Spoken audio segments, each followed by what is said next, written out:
Australians are living through a once-in-a-generation cost of living crisis. Most of us have never experienced anything like this before.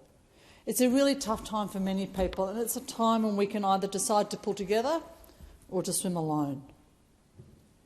Throughout 2023, the living cost indexes, the wage price index and CPI, rose between 5.3% and 9%.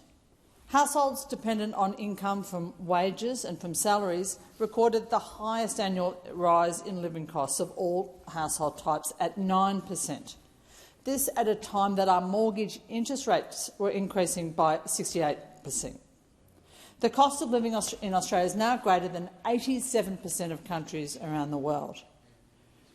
Families are feeling the strain, and it's time that we had an open conversation about the impact of these rising costs and how best to alleviate them for older and for younger Australians. Firstly, housing affordability. The dream of owning a home, the great Australian dream, is becoming increasingly elusive for many Australians. Property prices have skyrocketed, especially in major cities like my own, in Melbourne and in Sydney. Young families are burdened with increasingly hefty mortgages, or they're being forced into an incredibly tight rental market in which rents are also on the rise. Young people in my electorate are looking at 30 or 40 rental apartments before they can secure one. We're also seeing increasing numbers of retirees who are in significant rental stress and increasing numbers of homeless people, particularly in those women aged over 50. At the same time, we're dealing with increasing energy costs. At a time in a part of the world where we have the world's cheapest renewable energy, one side of the polity in this country is pushing for options which are both blinkered and retrograde. At the same time as that, we're sending 70% of our oil and gas overseas while we're paying world-high prices for electricity. We need the government to take action on this. We need more energy efficiency measures. We need to work on distributed energy networks and to make measures like home electrification with rooftop solar, batteries and electric vehicle rollouts more affordable and more accessible for all Australians. We will all benefit if we have less sovereign dependency on overseas fossil fuels. Our healthcare system, it's world-class, but it comes at a significant cost and it needs a once-in-a-generation review. Medicare is no longer fit for purpose.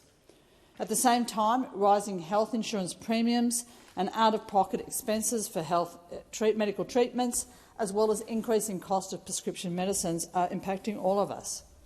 We have to have a quality healthcare system. We've always benefited from it in most of our lifetimes, but it's becoming unaffordable, and many people are experiencing increasing out-of-pocket costs at a time that they can cope with that sort of thing least. We come to HECS. Young Australians are dreading the increase in their HECS debts with indexation that will occur on the 1st of July. And we've spoken, I and my crossbench colleagues have spoken to the Education Minister on a number of occasions regarding the need to change this. Consumer protections, groceries, aviation, transport, insurances. All of these industries have been left to the market forces in the last 9 years, and we've seen what market forces have done. And the lack of competition and the lack of consumer protections are costing us all. You go to the supermarket and you see people picking things up and putting them back on the shelf. You see people sidling in at 5 o'clock hoping that the chooks are half price and the meat trays have been reduced. This is not a country, this is not something that any of us have seen in our previous lifetimes. This is not a country that we recognise. Speaker, our national anthem tells us that we've wealth for all, but we only have wealth for all if we govern responsibly and with wisdom. Housing, health, disability, education, energy, climate change remediation. All of these are things that this country can address effectively and well and constructively if we do it together and we govern well.